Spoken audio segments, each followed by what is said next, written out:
Missed an episode of your favorite podcast? Choose from over a decade of content in our archives, not just the latest episode. All free at GCNlive.com. This is your call to action. Get prepared, America. Economy, survival, energy, disasters. This is USAPrepares.com. Informative radio, educational radio. Interact now by emailing instructor@USAPrepares.com or text at 434-390-7953. Class, please take your seats. Now, your instructor, Vincent Finelli. Here we go. Your dial set correctly to USA Prepares. Broadcasting 2 hours from Missouri, from the farm in the Ozark Mountains.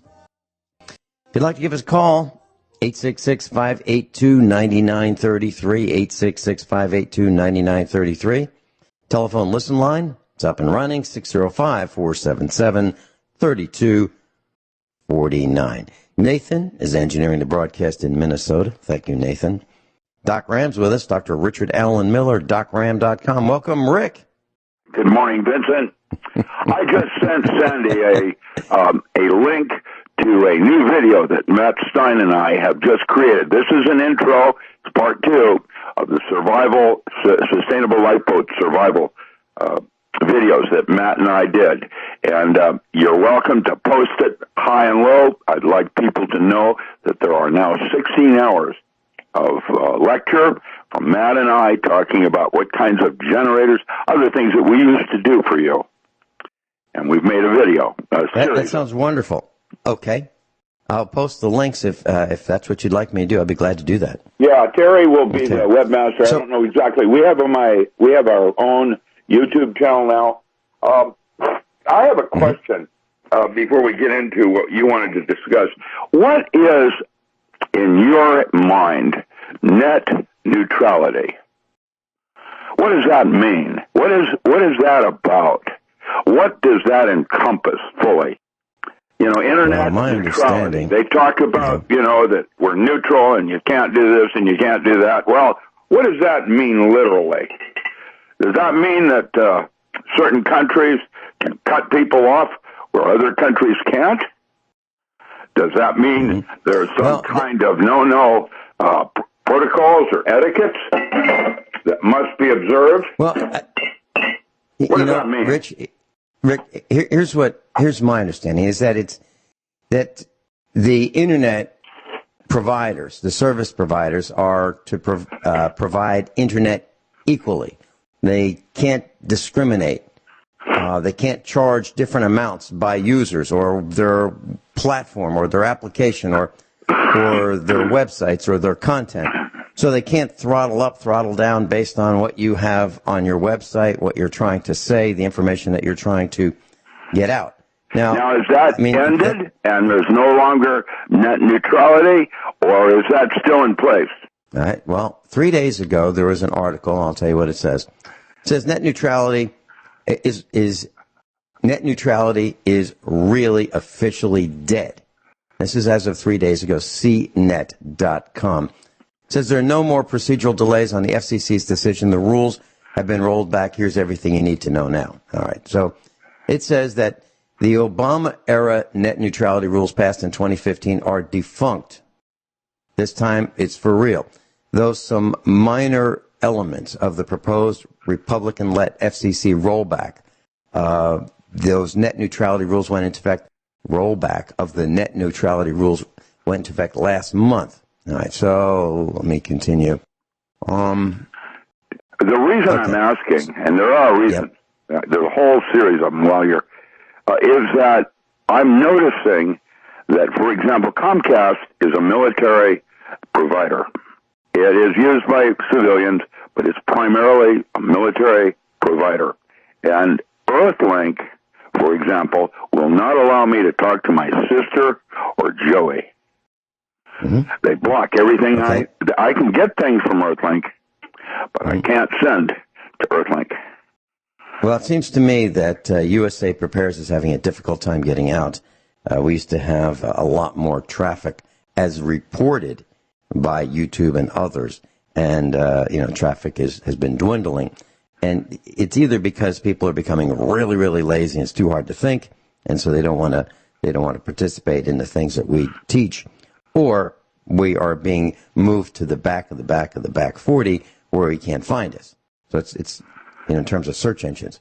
So here's I remember what the article when says. you and I were number 7 going after number 1 Rush Limbaugh. Yeah. What was that, a couple of years ago? 3? Yep. Yeah. So here's what. Where are we today? We're probably like number 20-something.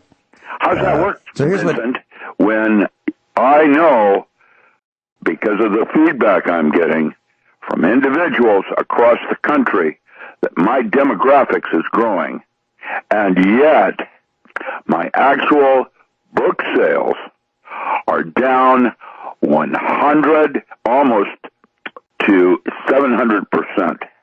700. That means a year ago, when all of this bullshit started happening with Amazon,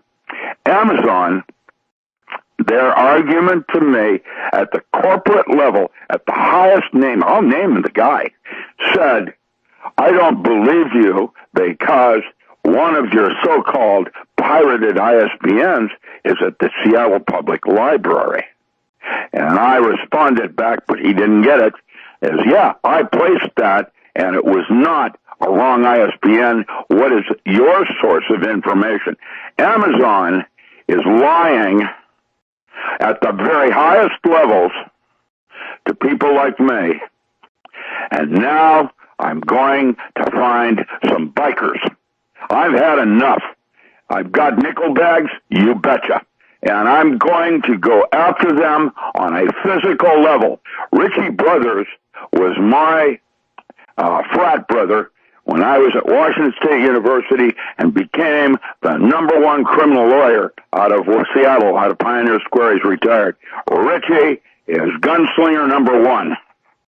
I've had enough of Amazon, and I have decided to declare a physical war with them. They are ruining me. They are ruining my family. My family, my local family, my daughter, my sister is smart. My daughter doesn't believe me. I have friends here locally that are gang stalking me. Gang stalking protocols, and they're trying to tell me it's my girlfriend. It's not my girlfriend. What they're trying to do is divide and conquer, so I have no home physical support. And I'm watching them do that, and they have ramped it up this week. They have ramped it up like boiling the frog. They have the heat on as hot as it can get. I'm averaging now with U.S. Postal Service at least 1 calamity per month. I never had a problem with U.S. Postal Service, ever. And yet, even now today, number 1, I am strongly urging all of you that are listening to me to begin, like Walmart, a serious commitment in boycotting Amazon. It won't mean a thing. It'll be less than 0.1%. But just that amount will send a serious message on the possibility of my voice and how strong it is out in the public circuit. I'm going to start out speaking, and I realize that this is probably going to put my physical life in harm's way. I realize it. If they had approached me and asked me in a corresponding negotiation, we would prefer if you didn't do this, I would have much rather taken and become a quiet, simple life on top of a mountain. I do not seek fame. That is not what I'm doing. If I had sought fame, I would have mass-marketed my books. I'm not. It is a retail store. That's all I do. And yet, Amazon is now mass-market producing 2 of my titles without my permission and thinking that that's okay and they can just do it. And I'm pretty upset. Rick, before you continue, let me share something with you. I agree that Amazon is predatory. You can do it on a local level with people that you're upset with, and it might have an effect. But how do you do it against Goliath? Years ago, Rick, I had a car. Mrs. Finelli and I moved out to California back in 1980, and we didn't know if we wanted to, make a permanent move out to California. We ended up staying there 18 months, and we left. And so while we were there, we lived in an apartment, and we worked all the time. Mrs. Finelli worked as a lead person in a computer system design team for a military contractor. And I started a company with a couple of my very dear friends, and we'd come back from work late at night. We'd get up early in the morning. She would go to the missile company, and I went to our company. And she'd join me after her day ended, and we'd work some more, and then maybe 9 o'clock, 10 o'clock, we'd come home to the apartment. Well, one Sunday, we came home late. There were no parking places. So I parked in the back of the back of the back, and, near the dumpsters. And the next morning, Monday morning, my vehicle was gone. I went to the front office, and I said, so my car's gone. And they're kind of chuckling that, they heard that some guy's car was towed last night. And I finally got the phone number of the towing company, and I called them up. And I said, so do you have my car? And they said, well, it's in, and I'm paraphrasing, it's like in the north end of town. This was San Jose. Then I went there, and it wasn't there. These were the days of the payphones. You didn't have cell phones. So I called the office again, and I said, so the towing company office, where is it? Well, it must be in the other end of town. So I went there, and it's like 45 minutes to an hour to get across town, San Jose. And then I went to the other end of town. And so after a bunch of phone calls, I couldn't find my car. And so I finally called the guy, and I said, I need an answer in 2 minutes. If not, I'm going to drive my car that I'm in right now right through your front door. I know where you are, and I'm coming your way. I don't know what a Lotus Europa is, but it's a race car with a pretty cool fiberglass body on it. It's a little car, double overhead cam, Hemi, little 4-cylinder. It's kind of neat. Anyway, so I was kind of frosted that they towed my car. They didn't bother to contact me and say, can you move your car or anything like that. They just hooked it. So this guy in the office ran me ragged, and I said, so where's my car? And he said, well, I don't know. The boss knows. And I'm paraphrasing. And I said, so can you call your boss? No. That's okay. And this was after my 3rd trip across town. And I said, so you can't call your boss? No. It's all right. So if your building was on fire right now, would you be able to call your boss? And he said, yes. I said, I'll tell you what. You got 2 minutes to get back to me. Here's my number. And if I don't hear from you in 2 minutes, I know where you are. And I'm going to drive my car right through your front window. You got 2 minutes. Call me back. And he told me where my car was. So I went to get and there's a reason why I'm telling you this story, Rick, believe it or not. So he told me where my car was and was on the other side of town, and I got there, and Mrs. Finelli was with me. And so there it was. There was my red Lotus Europa in a concertina wire chain link fence. And I said, okay, that's my car. And the guy said $60. Cash. And I said, extortion. Yeah, extortion. Yeah, there's a whole reason why I'm telling you this story, and I'll tell you in just a minute. So I said, okay, let me go get my, I'm going to give you a check. He said, cash only. I said, all right. Well, let me just go the car I drove here, and let me get my briefcase, and I'll be right back. So I went over to the car I drove.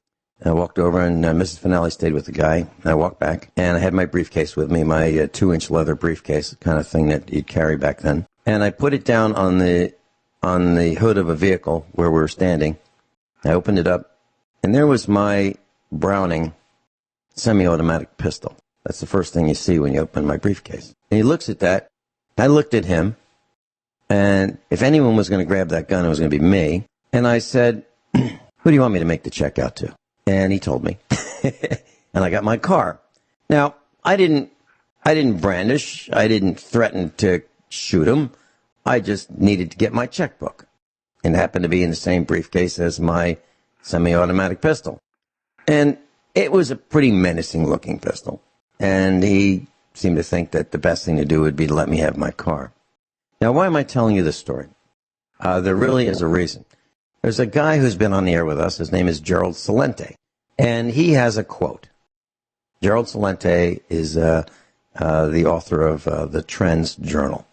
It's a forecasting paper, document. And he says, when he's from Brooklyn, and he says, in Brooklyn, we have a saying, when people have nothing left to lose and they've lost everything, they lose it. Now, I was pretty close to losing it with this runaround that this towing company gave me. But I had an advantage. Number one, I had my briefcase. Number two, I had another vehicle. You had a witness. Right. And I knew where this building was, where I told the guy I was going to drive my car through his front window. Now, he thought, I think this guy's pretty serious. And this was back in 1980. Now, times have changed. Times have changed to the point where, Rick, you're really frustrated. And I don't blame you. Amazon's predatory. Amazon is decimating their competition. There's something more going on here than just Amazon. It's most likely Ingram. It's most likely some people near me. And somebody is going out of their way to hurt me. Right, but the point is, we don't know who they are and we don't know where they are. That's the gang stalking protocol part. Yeah, well, we'll be right back. Doc Rams with us, Dr. Richard Allen Miller, and we're talking about real significant frustration. So the problem is, we don't know who these people are, and they have names. They have names like, this is June, or April, or May, or Wednesday. You know, they don't use their real names. Wednesday, of course, is from the Addams family. Right, and right. she was made with real Girl Scouts. But they won't tell you. They won't tell you where they are. Now, was I on the edge of losing it because my car was towed? No. I was on the edge of losing it because I got the runaround. I was lied to again and again and again. And my frustration level kept building with each lie. And I wanted to, to be in person with the person who was lying to me. I had absolutely had it with this thug. And I let him know that it was going to be just terrible if we had a chance to get together. So it was in his best interest to make sure that he and I didn't have a chance to, be together one-on-one. And he knew what I meant. He knew that this guy, meaning me, I was like on the verge of losing it. So I communicated that very well. Yesterday, let me tell you another thing I did. And these are just, and the reason I'm telling you these little stories is these are tactics that I've developed over the years. So I have been asking the hospital whose doctor fired me, my pulmonologist who fired me, why? I want to know why. Because I met with a new pulmonologist and from a different practice, and he said, so why are you here? And I said, well, I need a pulmonologist, and my last one fired me. So the first thing he said was, what did you do wrong? I said, I didn't do anything wrong. Yeah, but what did you do wrong? I didn't do anything wrong. But what did you do wrong? So his impression was, here's this guy, Finelli, who is out of control. He's a problem. He must be doing something because, heck, it's really hard to get being fired from your doctor, but that's what happened. And so he doesn't think that I'm with it. Thinks that, there's a couple screws loose, or I'm not cooperative, or I'm combative or something. Well, it kind of sounds like a They're looking for something so they do not have to see the problem. That is what I'm discovering now. Many people, including my family, do not want to have to realize that I have a real problem going on. They don't want to know that. Why? Well, let me tell you. Yeah, let me tell you the rest of the story. So I've been asking the office manager of the pulmonary practice of this hospital to tell me exactly what they think I've done, because my permanent record says I am not cooperating, right? That's what my permanent record says. I've got this blemish, and I don't like it. So I've been asking. So I went in person to the office where this office manager in the pulmonology department works, and she wasn't there. And so the secretary said, well, let me give her a message. She'll call you back. And I said, that's a wish. I don't think she's going to call back. And she said, no, she calls back. And I said, really? Because I've been waiting a month for, her to call me back. And she said, let me see if I can find her right now. So they're, looking all over the hospital for this particular gal. And I said, well, I'll tell you what, can you just give her a message? And the message is, does she need more time to get the answer that I've asked for before I call the CEO? Very simple question. Does she need more time? Now, couched within that statement or that question is, Finelli's about ready to lose it. He's going to go to the CEO. He's furious. And I think you better jump on this and put this fire out before it engulfs the media. Okay? That's kind of what that message was. And you know what? They jumped right on it. They literally jumped right on it. And the gal called me back, and I missed the call because I don't have a cell phone. So I called back and left a message, and hopefully she'll call me back today. But we're going to get this thing straightened out, and it's going to be removed from my record. The bottom line is not all doctors are created equally. I had a chance to see 2 other pulmonologists, and they blow away the first pulmonologist I had. So many takeaways from this little discussion. Number one, some of us don't like to be pushed around. Some of us don't like to be lied to. And some of us respond and let the other team know that we are not going to take it. So in your case, Rick, you've got to get to the bottom of it, and you've got to figure out who's doing it to you and why they're doing it to you, and make them stop.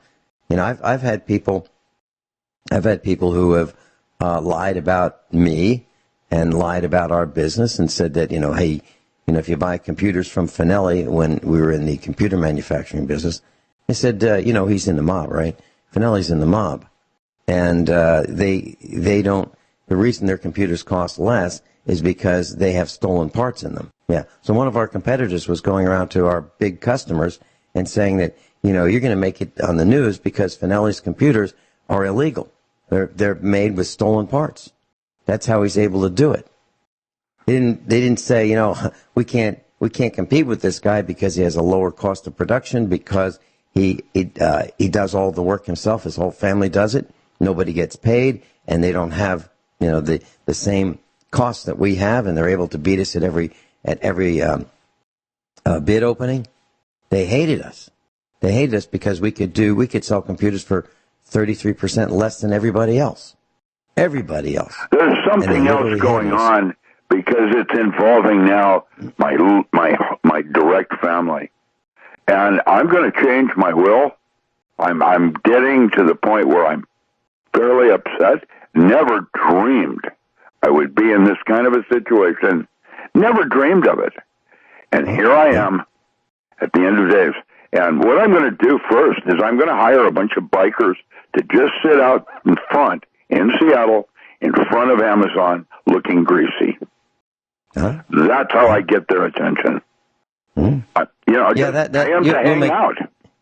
Well, Amazon has done some really interesting things. Like they can ship a product package, ship a product for less than the cost that we could send a box, empty. It's amazing. How do they do that? Well, they have a deal. See, they worked out deals so that it's antitrust. Trump said that he would do this.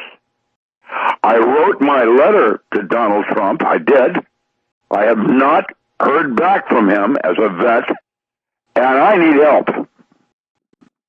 And I don't know exactly what I need, except that I need a detective. I need a real detective. I called John Moore. Moore gave me a phone number, which I utilized. It got me nowhere. I am now getting angry at everything, and I don't want to be like that. I'm a sweet old man. I'm basically an asset to everybody. Why would they want to do this to me? Make me penniless? With all my, I've never, ever been in a situation where I can't pay. I qualified last week. I started food stamps. Can you imagine? I qualified for HUD. I'm going to have to move. It's just terrible. I was in a place 2 years ago of being able to buy this home, and now, instead, I have to move to lesser. Have you talked to Matt Stein about this? Oh, yeah. What does he think? Matt is my friend, but two rings out and doesn't want to get involved because he's doing his books differently than me. Now, he's younger and has also got his source of incomes, which are, working as an expert witness. And so it's hard for him, like my daughter, closest person in my life, and yet she really is reluctant to want to help because it's going to detract from her own needs, which are current and mounting just like everybody else's. In fact, I really don't want to bring Matt or my friends or my family into any of this. I certainly didn't want to expose my girlfriend to this kind of bullshit. My girlfriend... Rick, can't use language like that. Rick, I was running for the board of directors for the electric cooperative. And this kind of illustrates the point that you're making. So I was running for the board of directors, and I went to the local store in our little hamlet, the Farmers Cooperative. And I said, hey, I'm running for the board of directors, and my platform is very simple. Lower electric bills. I want to lower your electric bill. I want to lower my electric bill. That's what I want to do. And so the office manager of the Farmers Cooperative looked at me and she said, Vincent, I don't want to get involved. I couldn't believe it. Well, yeah, you can, because it would require them to actually have to do something that is uphill. And when I say uphill, oh yeah, they woke up way before us and set the laws in place. Amazon, like Google, has been infiltrated by the government with secret cells. And there are cells within Amazon that are for hire. And if they want to harass you, all you need to do is contact one of these cells, and for the right amount of money, the name goes into a certain hopper, and all of a sudden things change for that person. And that's a fact. And what's happening now is that that's rampant even with the government. Mike Harris is a personal friend of mine. Mike is Interpol out of England and works in the United States for Interpol. And he works with Gordon Duff and others, but Mike is being harassed by FBI. Now, I thought FBI was supposed to be warm and fuzzy, people that you could trust. Well, like J. Edgar Hoover keeping a secret dossier. Well, then there it is. And what I'm trying to say is there are within the government agencies. Hold that thought. Miles. Welcome, Miles. How are you doing, Ben? Doc, how are you doing? We're kind of frosted, Miles. I see you. Here he comes. Life is challenging, isn't it? Yeah. I just came home 3 hours ago, and I started to do my bookkeeping, and so I listened in for a long time, first time again here. I've been very busy for the last 6 months, and so I hear your conversation about what's going on with Amazon. So Just a short answer to that from my world. We are right now in the situation that everything's being moved towards the digitalization, and some things have to fall off the wayside. Characters, topics, corporations, cultures, everything that we took for granted in a world of interaction and on a one-on-one or in between people, that's all going out the windows and is being replaced by a world that is running on algorithms. So if you don't seek strategy changes in your approaches for broadcasting, publication, interaction with others in the new digital realm, the outphasing protocol will hit you very hard within the next 2 years, even more hard than you're just seeing it now. Okay, so Miles, why is it that you think Rick Miller is seeing this drop off in sales? Is it that his topics are seemed by purchasers as less relevant, or do you think he has been marginalized by the search engines because they don't like the fact that his topics are controversial? I think I answered that on the other side after the top of the hour break, but just as an entry here, think about it like that. You all heard about the blockchain and the cryptocurrencies, and so the UN is very strong behind it. Just look up ID 2020 as the new standard for identification. And you will find great documents of that. So basically what happens is that in case of emergency, when the world changes and countries are failing, that your identity and all of what you are and what your interests are will be saved in an algorithm on the blockchain. This is already pretty much in the running. And so a couple of topics cannot be pushed out, like self-reliancy, self-sufficiency. These are things that are colliding with the interests of administration. And this is something that's rubbing them very much on the ones that are providing this information. So ask Jeff Rense about it. Jeff Rense has dramatic problems with that as well, as I heard. And for instance, his bank accounts or his PayPal account have been suspended. So he changed now to accepting payments in virtual currencies, cryptocurrencies. Mm-hmm. Yeah, Jeff Rense is the owner of Rense.com, RENSE.com, and the information that his outlet provides is controversial as well. I guess so. Miles, are you saying that activists are being targeted for the truth that can't be disseminated?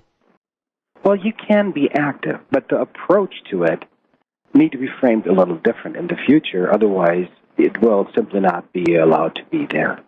Okay, so are we talking about not saying it directly, couching our message in terms that are friendly? Is that what we're talking about? Neutral would be the word to go. Net neutrality was a good example. So for own dissemination, we go into that the next segment after the top of the hour. Miles, thanks for being with us, and look forward to your comments, thoughts, and insights on the other side of the top of the hour news and commercial announcements. Doc Ram's with us on the West Coast, Miles in Austria. I'm Vin Finelli in Missouri. We'll be right back. Everyone all set? Cocked, locked, hour number 2 of USA Prepares. Doc Ram's with us, Dr. Richard Allen Miller, website, richardallenmiller.com, Richard, A-L-A-N, Miller.com. Also with us, Miles in Europe. Miles, you were going to tell us a little bit more about ID 2020. Did a little bit of research during the break. Microsoft and Accenture unveil global ID system for refugees. That's just one of the many articles about it. And it looks like this is a blockchain storage method for biometrics and identification, and once you're in, and you're not getting out. Is that right? Well, yeah, but the more interesting definition is who do they consider being a refugee, and that's basically every single individual on the planet if a natural disaster hits. So this is in the making. But let's talk about the strategies that how it affects publications and topics in the preparedness realm. The future it will be a totally different than we're looking at it today, and it's not being much talked about. So topics that are predominant, that have been predominant in the last 10 years, need to go, that a digital administration of territories, of now nations and maybe later regions, will be much more effective. And, of course, hand in hand with that goes that people that are very self-sufficient and self-reliant are not very much welcomed in a world where a new administration or a new kind of way how to administrate comes in. We'll look at it. So many topics need to be changed in terms of more neutrality. I'll give you an example who pretty much did a good start into the new digital era. Marjorie Wildcraft, you know her very well. She started a new approach a couple of years ago, and she is pretty much successful with that. So as a blueprint, look at her, what she's doing, and find out what kind of ways you can adapt into your work in order to use the new digital realm for you. Okay. Marjorie Wildcraft, by the way, adopted the last name Wildcraft after she read a publication that Dr. Richard Allen Miller made regarding wildcrafting. And she thought that was such a neat name, she adopted the name Wildcraft from Doc Ram. So, yes, Marjorie Wildcraft is an instructor, lives in Texas, and is talking about growing your own groceries. And she's been on this broadcast many, many times. I've known her. She's done live remotes with me, on the radio, and she's very, very active and energetic in that realm. Now, she's talking about being self-sufficient, growing your own medicines. Now, is that of concern for those who are shaping what we will become? Is she a problem? Of course. No, she is not a problem, because when you look at the world today, if you look at the younger folks, how they interact with information, with media, they are interacting only in a certain way. Radio is not very much their thing unless it is on YouTube or available in a digital form. FM radio is a dying species, or is already almost dead. And so talk shows like yours, Vince, they're forced to upgrade to a new system, to the new digital system, or they will be forced to go the inevitable way out of the media. Now, the wildcrafting, it's a totally another thing to talk about smart meters. That's right as well. But, mobile phone technology, who is talking about that today? 10 years, these things were talked about so much. Has it changed anything? I guess not, if I look in my environment, and that they are proud that they erected 6,000 new towers in order to increase the density of the radio network, the GSM network, and then going in a little while to their new standards, their microwave standards. So the way and how you present media, how you present content, you will be forced to put it in a neutral position, that you present it as it is, and that the one that has still the brain to use this information to adopt it in its life or not. It is unfortunate, but I see that more and more happening. Miles, it's very difficult for me to envision presenting information in a neutral method, because I don't think people will understand it. It takes years and years for people to understand that vaccines are really dangerous. They hear broadcasts like ours and others talk about vaccines, and it can't be, because you can go to, there's a sign right out there on the main drag in the city. There's a CVS or a Walgreens or some pharmacy, and it says, hey, get your flu shots here, get your vaccines here, get your shingles vaccines. The government says it's good. How could it not be good? So it takes years and years of people hearing that it's not good, and it's risky, and it's dangerous, and vaccines can cause autism and asthma and other diseases. It actually takes decades. So how can we be successful? Especially in the United States, you in the United States have lived a post-World War II world that needs to be crashed in. It's simply the phoenix that needs to rise out of the ashes, and that country will be rebuilt. But why? You know as good as I why they're doing it. The environment is going to change. We're going to have some areas above the 45th degree will not be so nice to live in a changing climate with the changing sun and changing weather patterns. And so the more people you get under control with food, vaccinations, and getting them to a place where they cannot respond very well, other that they reach out for somebody to help them, that would be then the government.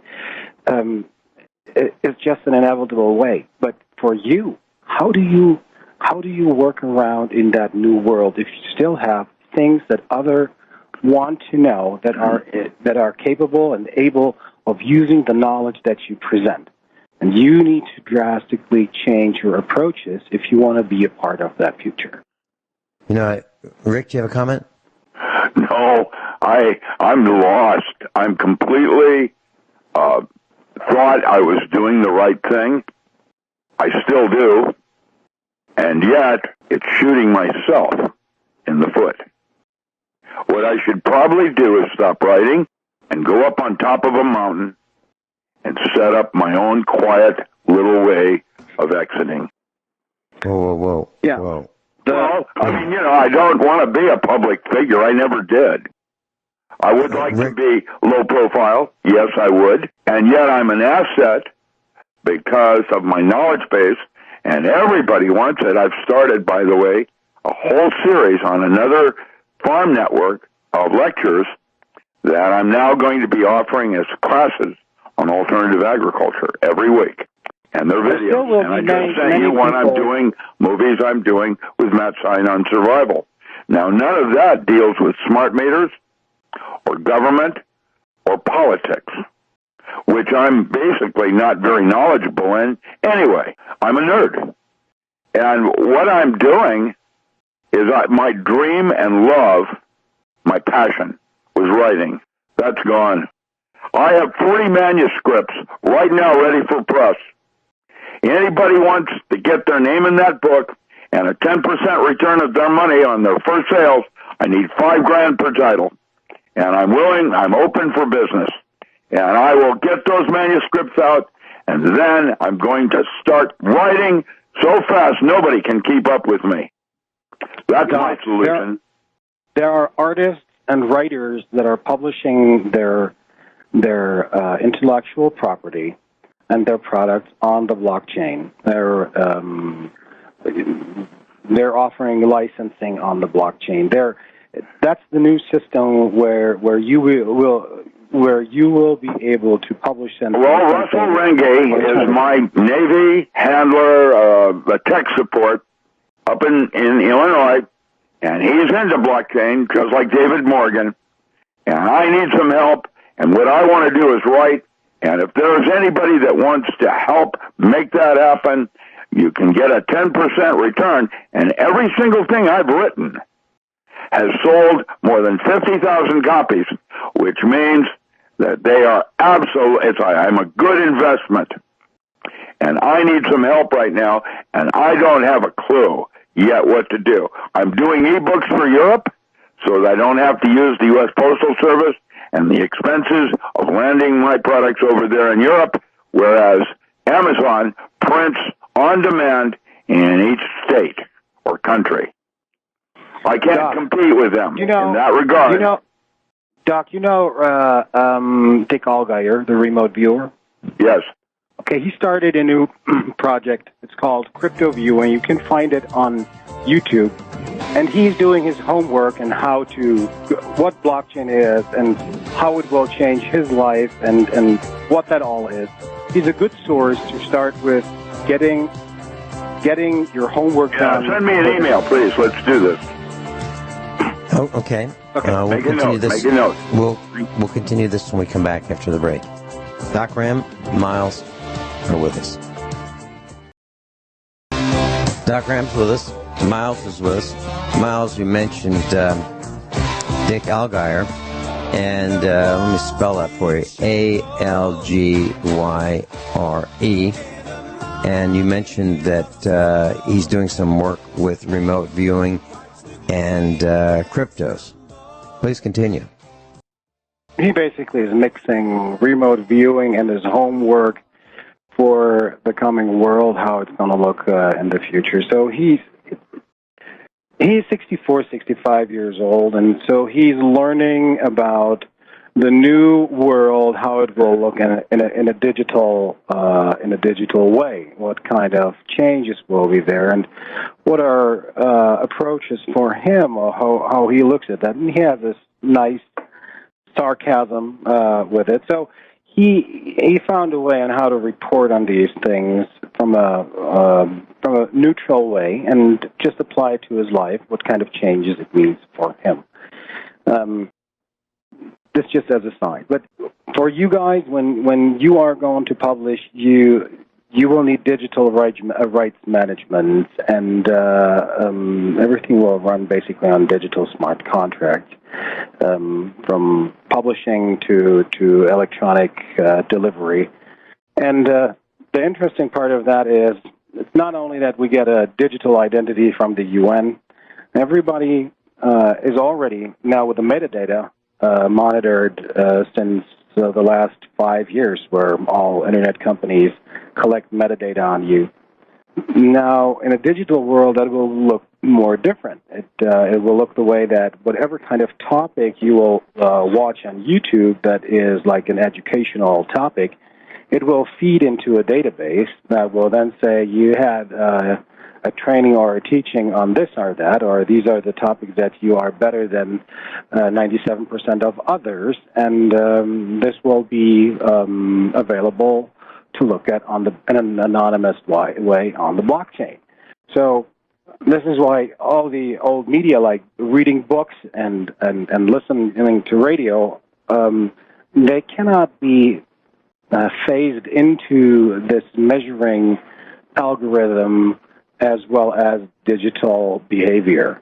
So new times are coming, and the U.S. government is doing almost everything to get into that as well. The Department of Justice and the Department of Interior, and they all started running now with Coca-Cola and Visa and MasterCard, the first blockchain operations in order to get the administration up to speed on it. So you really need to do your homework. This is a preparedness item, and you need to go into that unless you want to have your sticks uncovered fully.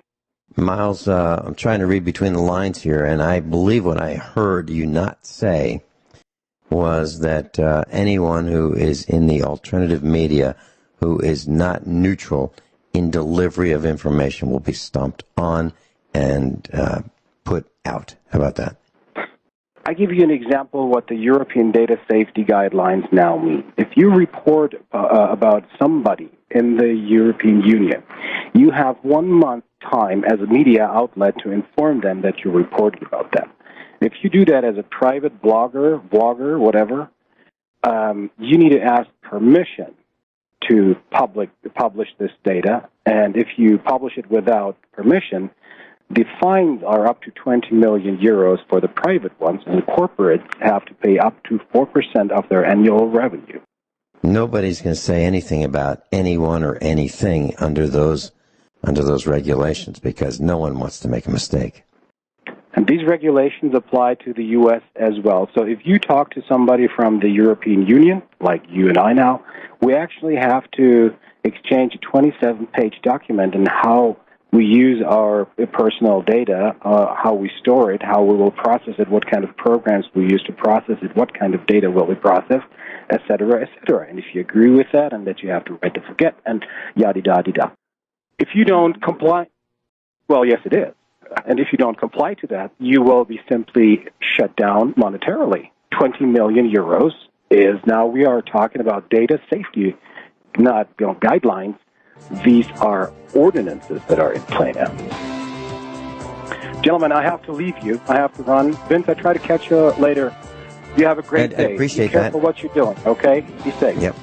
I hear you. That's Miles. Miles in Austria. So the way I bleed out best is if I go down the length of my arm rather than across my wrist. Rick, let's talk about that when we come back. So, Eric Arthur Blair, B-L-A-I-R, lived from 1903 to 1950. He was known by his pen name, George Orwell, and sure looks like he was right. I mean, he talked about a term called Big Brother, the ever-watchful Big Brother, and how the oppression by the Big Brother was ever present. Pretty frightening. And our call from Miles just a few minutes ago described that we won't be able to report on what's happening using names without getting the permission from people to use their names. Can you imagine? Can you imagine not being able to talk about Hillary Clinton without getting her permission? Or Bill Clinton? Or Barack Obama? Or anyone else? Freedom of speech has just been clipped. Yes, executed. Freedom of speech has just been executed. And I would love to chat with Jeff Rentz. So if any of you have his phone number. Oh, Jeff is a personal friend of mine that lives down the street. Do you have his phone number? Oh, sure I do. Call me Would you right mind? After the show, and I'll introduce the two of you to each other. Jeff's a personal friend of mine. He lives just down the street from me. I would love to chat with him. I know. I'll set it up. You call me. Okay. I certainly will. Rick, what Miles said was absolutely beyond terrifying. Well, it's Europe. It isn't the United States. It's Europe. However, the New World Order is gone in full sail right now. And we have a war going on right now that nobody gets. And I'm a casualty. I've been shot.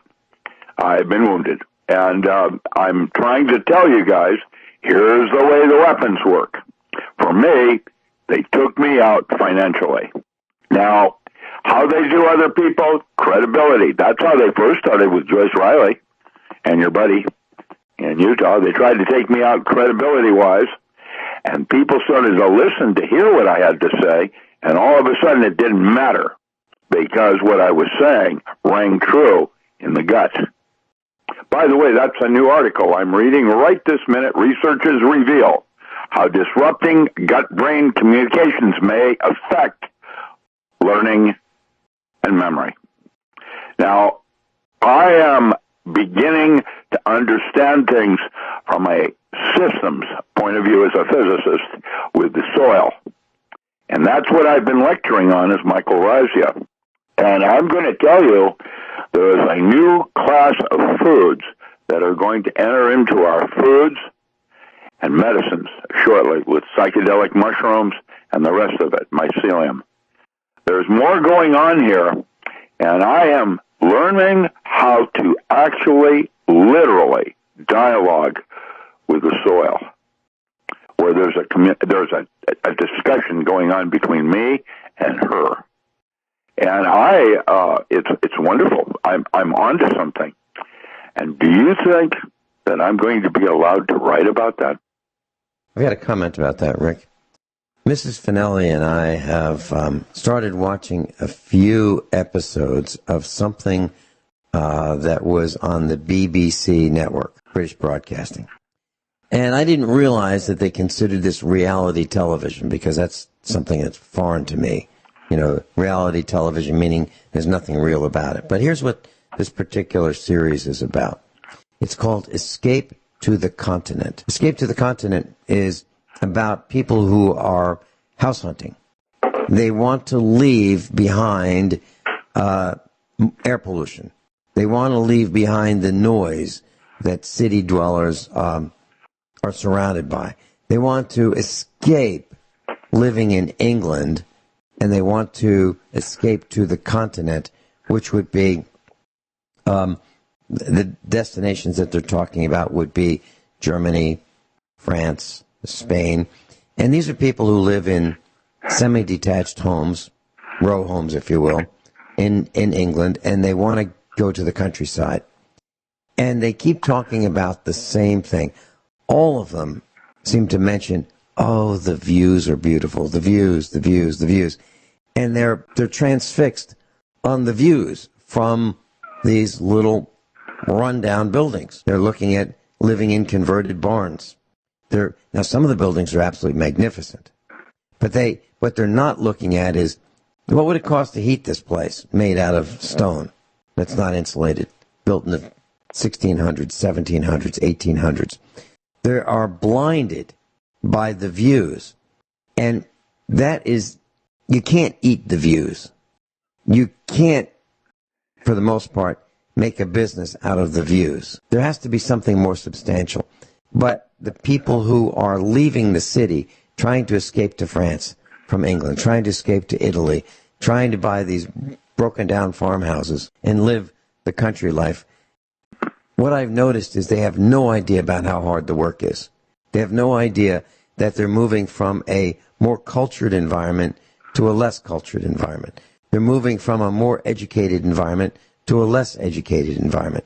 They're moving from an easier typing on a keyboard environment to pulling a hoe, digging with shovels, moving rocks, planting, harvesting.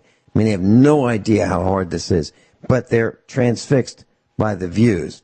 And what I'm trying to do is connect the dots between that and what Miles said about not being able to discuss things that are happening using people's names without their permission.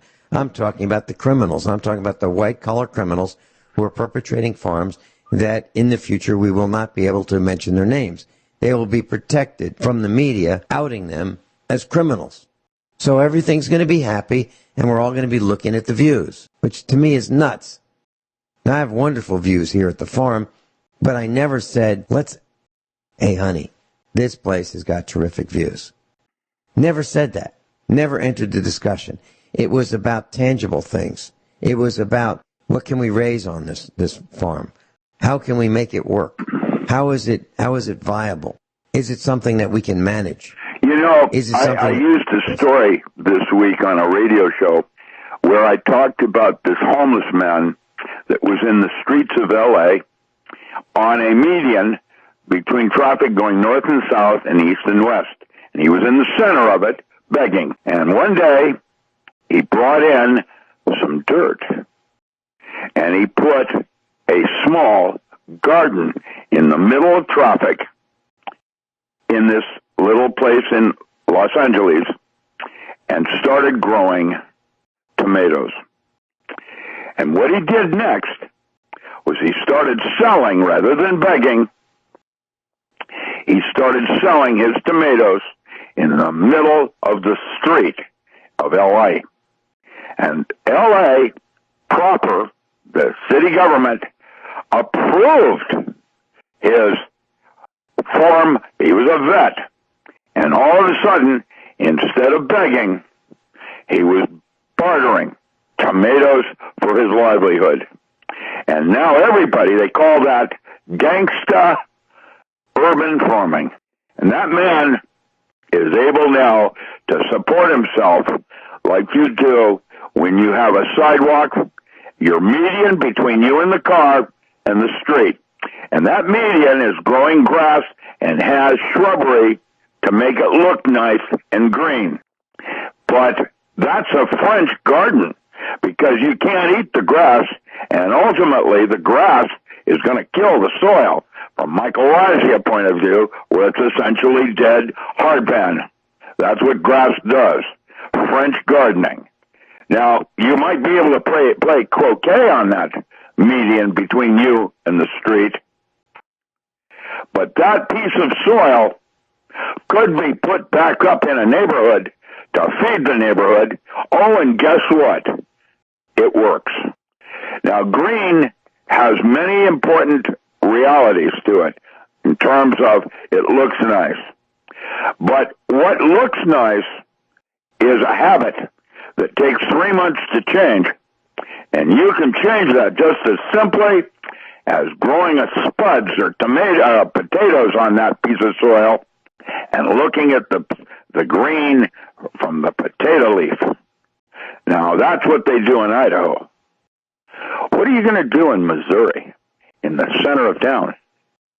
Chattanooga took a 200-acre, 200-year-old family farm in the center of town and converted it into a public garden.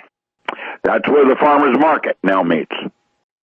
And today, as a result of that single move, Chattanooga now produces 40% of the food consumed locally. And their logo is right here, right now.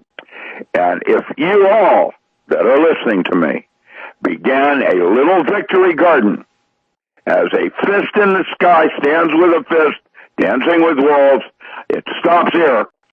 Watch what happens next. In Oregon, the guy that tried to collect rainwater in barrels as it fell from heaven is still in jail because what falls on the state of Oregon belongs to the state of Oregon. Hoorah. It's terrible.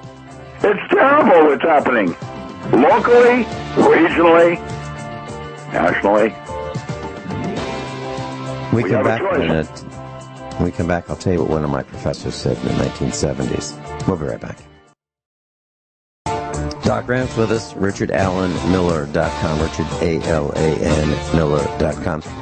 Rick, back in the 1970s, I was at the university, and one of my instructors said, in the next 40 years, you're going to have 3 major challenges.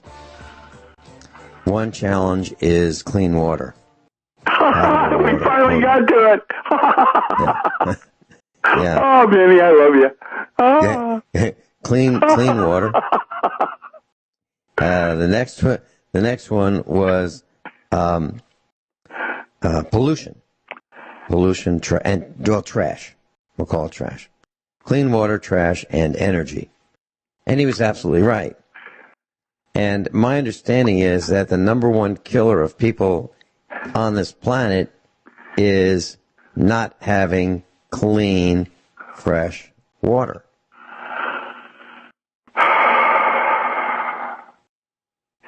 You say water, you got 3 minutes for air, 3 days for water, and 3 weeks for food. What's the most important thing going on? So you need to orient priorities and what is not essentially critical. And so Workbook 3, which is coming out, knock on wood, next month as an ebook, because I don't have the money to publish it as a hardback, a book, is going to be on how children, first graders, use a simple microscope litmus paper, and some other tools to determine whether water is potable or drinkable. And that's going to be taught to them by third graders, and then the first grader goes home in the last chapter and shows their parents what they learned today in school. And that's part of power tools, and the educational systems that now need to be put in place, and I'm going to start writing those books for children. Rick, are you concerned about the lack of clean water? Oh, even in now, the United States? There's no clean water in the Midwest. What's going on with your in Tennessee and Missouri in terms of H. pylori and other kinds of varmints and crud in your water because of fracking and the rest of it?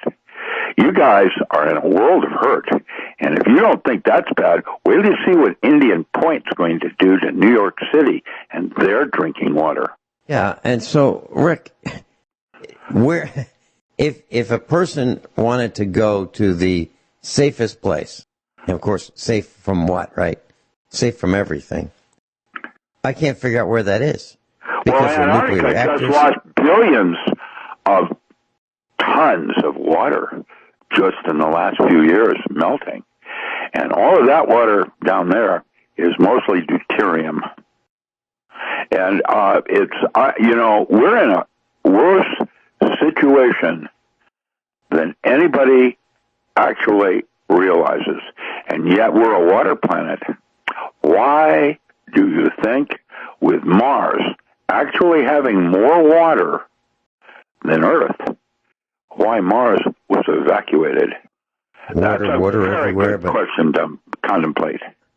Water everywhere, but not a drop to drink, right? Well, there it is. And you can't even collect it from God in the state of Oregon. Now, there are new devices that are coming out, and I'm posting them every day on my Facebook on how you pull water out of thin air in a desert. And we have these devices now, just like we did in Dune with still suits and Fremen. And I'm here to tell you, man, we are at the end of days, and we better wake up because there will be blood. Man will survive. The Earth has expanded, which means our tsunamis are going to be less than they would have been during Noah. Beyond that, it's going to be a bumpy ride, so you better buckle up. Dr. Ram, thanks so much for being with us today and sharing your expertise, information, your knowledge base, and helping wake us up. I'm interested to find out what the future of radio is going to be. It seems kind of bleak in terms of content. Thanks so much for being with us, Dr. Ram. That's above all, honesty and integrity. What happens next? It's up to you.